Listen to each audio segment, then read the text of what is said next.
বেশ করে ঘুমিয়ে গেছে। কুকুরগুলো চুপ, নেই কুকুর ছাড়া। হঠাৎ করে রান্না ঘরে বাসন করলো চোর। মাথা চালো মধুর মামা, ঘরে ঢুকেছে চোর।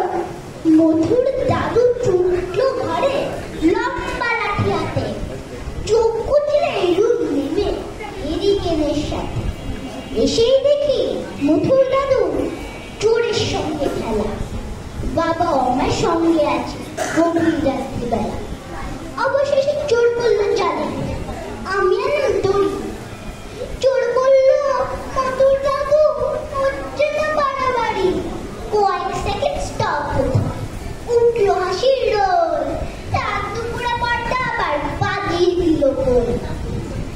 সন্ধ্যেবেলা মায়ের সাথে ঝগড়া করে বাবু খাবার বলে কপাট ঘুরে রয়েছে কাবু।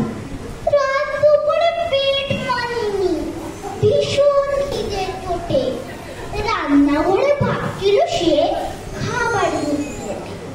সেই আশাতে চোরের মতো খাবার খেতে এসে বাসনগুলো উল্টে ফেলে। পর্দা গেল ফেসে। নমস্কার।